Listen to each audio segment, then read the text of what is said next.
Hello అండి, welcome back to all. అందరూ ఎలా ఉన్నారండి? నేను చాలా బాగున్నాను, మీరు కూడా బాగుండాలని కోరుకుంటున్నాను. ముందుగా అందరికీ కనుమ శుభాకాంక్షలు అండి. ఈ ముగ్గు కనిపిస్తుంది, భోగి రోజు వేసుకున్న ముగ్గు అండి. ముచ్చటగా 3 రోజులు జరుపుకున్న పండగల్లో 3 రోజుల ముగ్గులు మీకు ఇప్పుడు ఈ వీడియోలో షేర్ చేస్తున్నాను. ఇప్పుడు మీరు చూసింది భోగి రోజు, ఇదేంటి సంక్రాంతి రోజు 15 చుక్కలు 3 వచ్చే వరకు. సో కనుమ రోజు మనం రథం ముగ్గు వేసుకుంటామండి. రథం ముగ్గు వేసుకొని అందులో సూర్యుడిని పెట్టుకొని మనం రథంలో సూర్యుడు వెళ్తున్నట్టుగా అలా ముగ్గేసుకుంటామండి. కనుమ స్పెషల్లే అదనమాట. సో ఇది మా 4th ఫ్లోర్ ఆంటీ వాళ్ళ ఇంట్లో రథం ముగ్గు అనమాట. సో బయట ఎక్కడ తీయలేదండి పిక్స్, మా అపార్ట్మెంట్లో అదనమాట. సో ఇవాళ వీడియో ఏంటో చూడండి.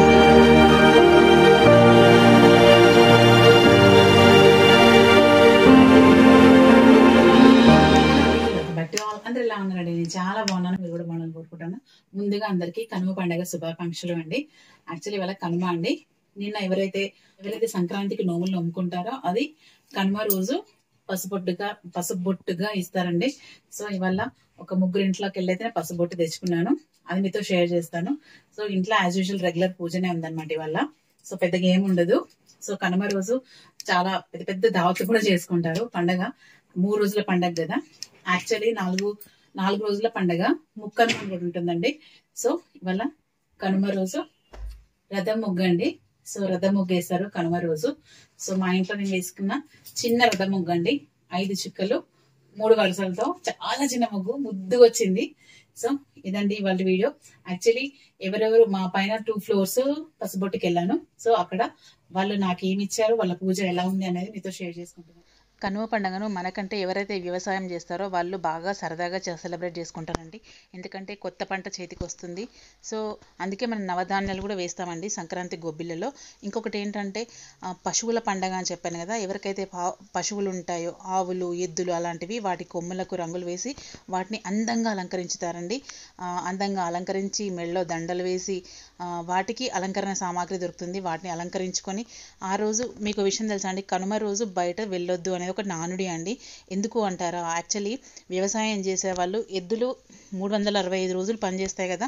ఆ కనుమ ఒక్కరోజు వాటికి ఇష్టమైన భోజనం వాటికి తినిపించి వాటిని రెస్ట్ ఇద్దామన్న ప్రాసెస్లో అప్పుడు ఆ రోజుల్లో కనుమ రోజు బయటకు వెళ్ళొద్దు అనే ఒక నిబంధన ఉండేదన్నమాట. బట్ ఈ రోజు కూడా కొన్ని ప్రదేశాల్లో పాటిస్తూ ఉంటారు. కనుమ రోజు మనం పొలిమేర దాటి వెళ్ళకూడదు అని అంటారండి. యాక్చువల్లీ మెయిన్ రీజన్ ఏంటంటే ఆవులకు, ఎడ్లకు ఆ రోజు రెస్ట్ ఇద్దాము అంటే మనం రెస్ట్ తీసుకుంటాం కదా, వాటికి కూడా రెస్ట్ ఇవ్వాలన్న ఉద్దేశంతో అలా ఒకటి పెట్టారనమాట. సో ఇప్పుడు కూడా చాలామంది అంటారు కనుమ రోజు ప్రయాణం చేయకూడదు అని. మెయిన్ రీజన్ అదండి. ఎందుకంటే 65 రోజులు కష్టపడతాయి ఆవులు, ఎడ్లు కాబట్టి వాటికి ఆ ఒక్కరోజన్నా సుఖం ఇద్దామన్న ఉద్దేశంతో అలా పెట్టారనమాట. సో అందుకే కనుమ రోజు బయటకు వెళ్ళొద్దు అంటారు, దూర ప్రయాణం చేయొద్దు, పొలిమేర దాటకూడదు అంటారు. ఇదేంటంటే పూజ రూమ్ ఫస్ట్ చూసారా, అది మా కోమట్ లాంటిది, 4th ఫ్లోరు. వాళ్ళు నోముకున్న నోములు అనమాట. ఈ నోములు అనేవి ఎక్కువ కోమట్లకే ఉంటాయండి. మామూలుగా వేరే క్యాస్ట్ వాళ్ళకు ఉంటాయో లేదో తెలియదు, నాకు ఐడియా లేదు. బట్ నేను చాలా సంవత్సరాల నుంచి చూసేది ఏంటంటే ఈ కోమట్ల దగ్గరే పసుబొట్టు తీసుకుంటాను ఎక్కువ. సో ఇది మా 2nd ఫ్లోర్ ఆంటీ అనమాట. ఫస్ట్ మా కోమట్ల ఆంటీ ఇచ్చిన పసుబొట్టు గురించి చెప్తాను. ఆ గ్రీన్ కలర్ గిన్నె ఒకటి, ఇంకోటి చిన్న ప్లేటు, లోపల ఏదో వినాయకుడి ప్రతిమ, ఇంకేదో ప్రతిమ ఉంది, నాకు అది ఎంతో చూడలేదు. సో 2nd ఫ్లోర్ ఆంటీ తనేంటంటే ఒక చిన్న స్టీల్ డబ్బా ఇచ్చారనమాట. సో ఎవరు ఏం నోముకుంటే ఆ నోముని మనకు పసుబొట్టుగా ఇస్తారండి.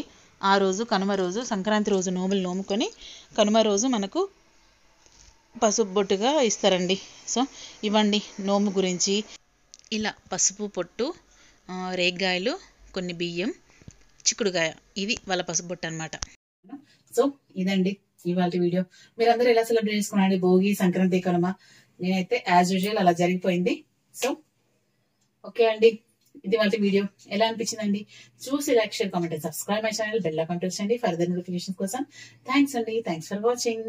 అందరికీ వన్స్ అగైన్ హ్యాపీ కనుమ.